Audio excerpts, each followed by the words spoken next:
Hello friends, कैसे हैं आप लोग। Hope you all good. स्वागत है आपका हमारे यूट्यूब चैनल इन्फॉर्मेशन तंत्र पर। आज मैं आपके सामने फिर से एक नए वीडियो के साथ उपस्थित हुआ हूं। आज जो हमारा वीडियो है वह खासकर उन अभ्यर्थियों के लिए है जिन्होंने बिहार डीएलएड एंट्रेंस एग्ज़ाम 2022 के लिए आवेदन किया है। इस बार बिहार डीएलएड कॉलेज में एडमिशन के लिए एंट्रेंस एग्ज़ाम लिया जाएगा। इससे पहले बोर्ड एग्ज़ाम के मार्क्स के आधार पर उनका कॉलेज में एडमिशन होता था, परंतु इस वर्ष 2022 में एंट्रेंस एग्ज़ाम के ज़रिए उनका एडमिशन कॉलेज में होगा।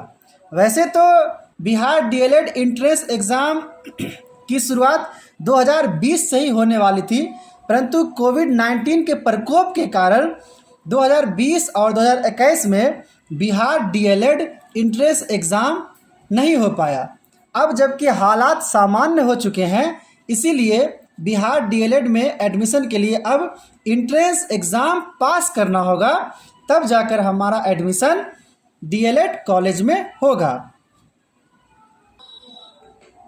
एंट्रेंस एग्ज़ाम के लिए छात्रों ने फॉर्म अप्लाई कर दिया है, तो अब उनके मन में बहुत सारे सवाल हैं कि परीक्षा में कुल कितने प्रश्न होंगे, परीक्षा की अवधि क्या होगी, क्या परीक्षा में निगेटिव मार्किंग भी होगी और परीक्षा में किन किन विषय से प्रश्न पूछे जाएंगे। तो इन सारे प्रश्नों का जवाब मैं एक एक करके इस वीडियो के जरिए दूंगा। तो पहले मैं ये बता दूं कि ये जो एंट्रेंस एग्ज़ाम होगा वह बिहार विद्यालय परीक्षा समिति द्वारा डीएलएड प्रवेश परीक्षा का आयोजन किया जाएगा। यानी डीएलएड प्रवेश परीक्षा का आयोजन बिहार विद्यालय परीक्षा समिति द्वारा किया जाएगा। अब मैं आपके एक एक प्रश्नों का उत्तर देता हूं। सबसे पहला प्रश्न ये है कि परीक्षा में कुल कितने प्रश्न पूछे जाएंगे। तो बिहार डीएलएड एंट्रेंस एग्ज़ाम 2022 में आप सभी परीक्षार्थियों से कुल 150 वस्तुनिष्ठ एवं बहुवैकल्पिक प्रश्न पूछे जाएंगे। यानी इस एग्ज़ाम में 150 ऑब्जेक्टिव टाइप क्वेश्चन पूछे जाएंगे। ऑब्जेक्टिव टाइप क्वेश्चन के अंतर्गत आपके क्वेश्चन में 4 ऑप्शन दिए होंगे। उस 4 ऑप्शन में कोई एक ऑप्शन सही होगा। आपको उस ऑप्शन को सेलेक्ट करके ओएमआर शीट पर भरना है। तो 150 वस्तुनिष्ठ एवं बहुवैकल्पिक प्रश्न यानी ऑब्जेक्टिव प्रश्न पूछे जाएंगे। अभ्यर्थियों के मन में यह प्रश्न भी उठता होगा कि परीक्षा की अवधि क्या होगी। आपको बता दें कि इस प्रवेश परीक्षा की कुल अवधि 150 मिनट यानी 2 घंटे 30 मिनट होगी। कुल प्रश्न कितने होंगे? 150 प्रश्न होंगे, 150 ऑब्जेक्टिव टाइप प्रश्न होंगे और समय कितना दिया जाएगा? 150 मिनट। यानी प्रत्येक प्रश्न के लिए हमें 1 मिनट का समय दिया गया है। तो आप ख्याल रखेंगे कि जल्द से जल्द उत्तर देने का प्रयास करें ताकि 2 घंटे 30 मिनट में सारे प्रश्नों का उत्तर आप दे सकें। अब अगला और महत्वपूर्ण प्रश्न ये है कि क्या परीक्षा में निगेटिव मार्किंग भी होगी। तो हम आपको बता दें, हाँ, इस परीक्षा में निगेटिव मार्किंग होगी।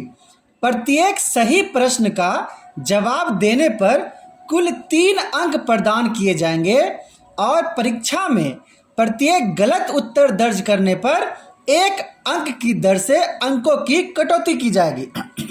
तो आइए हम समझते हैं कि किस तरह से ये मार्किंग स्कीम है। अगर आपने एक प्रश्न का उत्तर दिया,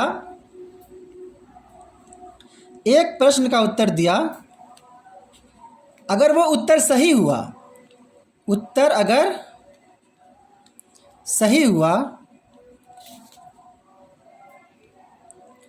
तो आपको 3 अंक प्राप्त होंगे।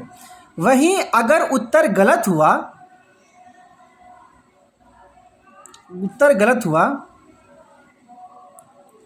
तो आपके -1 अंक हो जाएंगे। अब इसको हम ऐसे समझते हैं कि अगर आपने मान लीजिए कि कोई आपका एग्ज़ाम 10 क्वेश्चन का है और उसमें प्रत्येक क्वेश्चन के सही जवाब होने पे 3 अंक मिलते हैं और गलत उत्तर होने पे 1 अंक काट लिए जाते हैं। अगर मान लीजिए कि कोई लड़का राम 10 में से 7 प्रश्नों का उत्तर देता है, 10 में से 10 प्रश्नों का उत्तर देता है, 10 में से 10 प्रश्नों का उत्तर देता है। एक छात्र है राम जो एक एग्ज़ाम में 10 वस्तुनिष्ठ प्रश्न पूछे गए, उन्होंने 10 में से 10 प्रश्नों का उत्तर दिया और प्रत्येक प्रश्न पर 3 अंक दिए जाएंगे अगर वो उत्तर सही हुआ। अगर वो उत्तर उनका गलत हुआ तो 1 अंक काट लिया जाएगा। अब राम ने 10 में से 10 प्रश्नों का उत्तर दिया। मान लीजिए कि सही उत्तर की संख्या 7 थी, यानी राम के 7 उत्तर सही हुए और गलत उत्तरों की संख्या 3 हो जाएगी। तो राम ने कुल कितने अंक प्राप्त किए? तो इस अनुसार प्रत्येक सही जवाब पर 3 अंक मिल रहे थे, तो इस अनुसार 7 × 3 यानी 21 अंक उसके सही उत्तर के हो गए। परंतु उसने 3 गलत जवाब भी दिए जिसके लिए 1 अंक कुल अंक में से काट लिए जाएंगे। तो 3 गुने -1 यानी -3 यानी 21 में से 3 अंक काट लिए जाएंगे, यानी राम को 18 अंक प्राप्त होंगे। कितने अंक प्राप्त होंगे? 18। उसने 7 सही जवाब दिए तो 7 तिहाई 21 नंबर मिले, परंतु उन्होंने 3 उत्तर गलत दिए तो 1 उत्तर पर 1 नंबर कट जाएगा। तो 3 उत्तर गलत दिए तो 1 उत्तर पर 1 नंबर कट जाएगा, तो 3 उत्तर पर 3 नंबर कट गया। तो कुल 21 नंबर आए थे सही से, उसमें से 3 अंक कट जाएंगे और अंक कितना हो जाएगा? 18। मान लीजिए उसी एग्ज़ाम में एक लड़का है मोहन, उसने भी 10 में से 10 प्रश्न के उत्तर दिए। मान लीजिए उसके सही प्रश्न की संख्या 8 हुई, यानी उसने 8 प्रश्नों का सही जवाब दिया तथा गलत प्रश्नों की संख्या 2 हुई। तो उसने कितने अंक अर्जित किए? तो उसने कुल सही जवाब के लिए 3 अंक यानी 24, परंतु 2 उसने गलत जवाब दिए तो 1 गलत पर 1 नंबर कट जाएगा, तो 2 गलत पे 2 नंबर कट गया। तो इस अनुसार 24 - 2 उसने 22 अंक प्राप्त किए। तो इस तरह से नेगेटिव मार्किंग के द्वारा नंबर प्राप्त किया जाता है। आपके इस एंट्रेंस टेस्ट में कुल 150 ऑब्जेक्टिव क्वेश्चन पूछे जाएंगे। तो समझ लीजिए कोई छात्र जिसका नाम श्याम है, उसने 150 प्रश्न में से 140 प्रश्नों के जवाब दिए, के उत्तर दिए।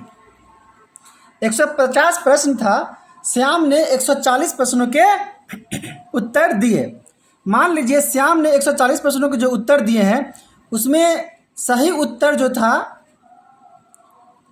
वो 110 था, तो गलत उत्तर कितने हो जाएंगे?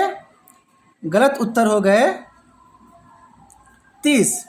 तो श्याम ने कुल कितने अंक अर्जित किए? तो श्याम ने सही उत्तर कितने दिए? 110, तो 110 × 3 ये हो जाएंगे 330। और श्याम ने गलत उत्तर कितने दिए? 30। तो प्रत्येक गलत उत्तर के लिए 1 नंबर कट जाएगा। तो गलत उत्तर उन्होंने 30 दिए हैं तो -30 नंबर इनका कुल अंक में से कट जाएगा, यानी -30 हो जाएगा। यानी श्याम को कुल 300 अंक प्राप्त हुए। मान लीजिए कि कोई राधा नाम की लड़की रहती और उसने भी 104 उसके सही प्रश्नों की संख्या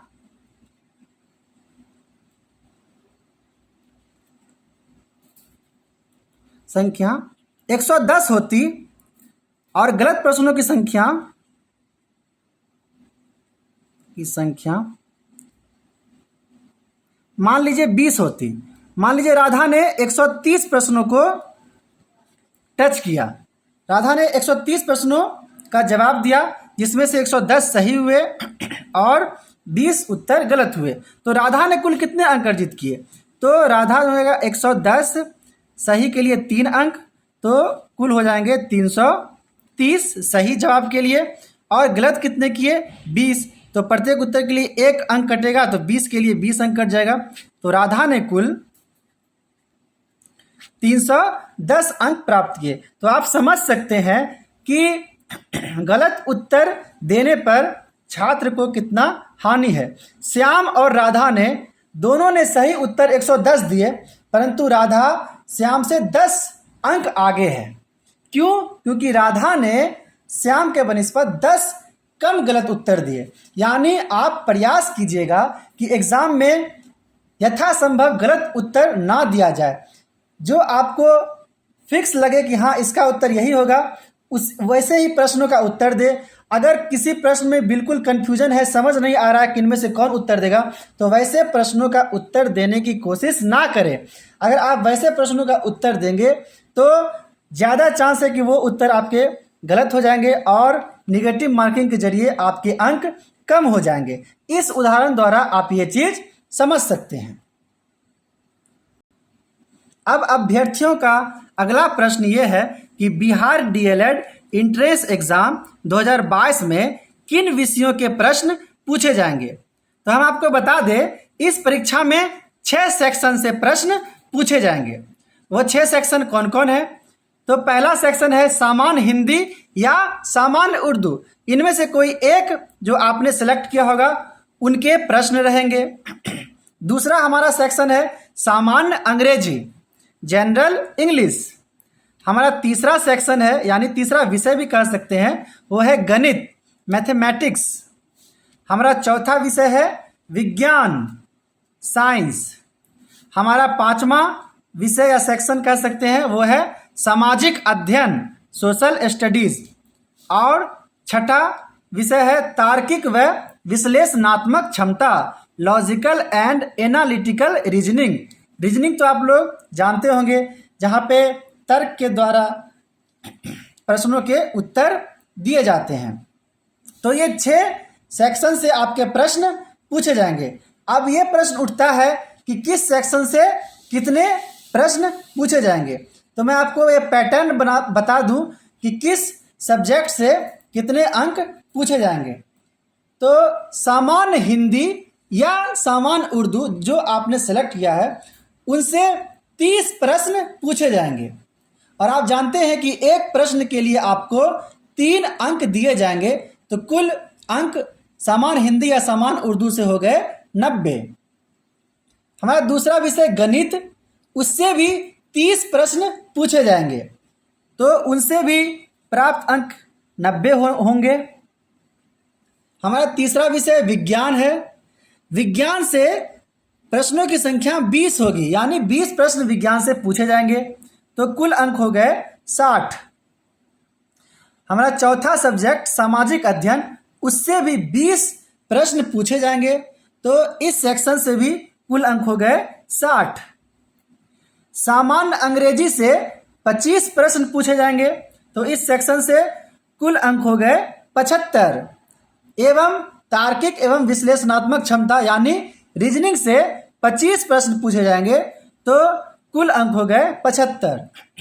तो आपके प्रश्नों की संख्या हो गई 150 और प्रत्येक प्रश्न के लिए 3 अंक दिए गए हैं, तो कुल अंक 450 हो गए। अब 450 में आप प्रयास करें कि ज़्यादा से ज़्यादा नंबर आप लाएं और अच्छे से अच्छे सरकारी कॉलेज में आपका एडमिशन हो जाए। तो दोस्तों, हमारा ये वीडियो आपको पसंद आया होगा। हमारी शुभकामनाएं आपके साथ है। अब जो भी जानकारी बिहार डीएलएड एंट्रेंस एग्ज़ाम से रिलेटेड होगी, मैं आपको ज़रूर बताऊंगा। जानकारी प्राप्त करने के लिए आप अपडेट रहें और हमारे चैनल को सब्सक्राइब कर लें। जो भी जानकारी होंगी, नए अपडेट्स होंगे, मैं आपको बताता रहूँगा। अगर आपको मेरा ये वीडियो अच्छा लगा है तो लाइक करें, मेरे चैनल को सब्सक्राइब करें और कमेंट में बताएं कि आपको और किन प्रश्नों के उत्तर चाहिए। तो मिलते हैं नेक्स्ट वीडियो में, तब तक के लिए धन्यवाद। शुभ रात्रि।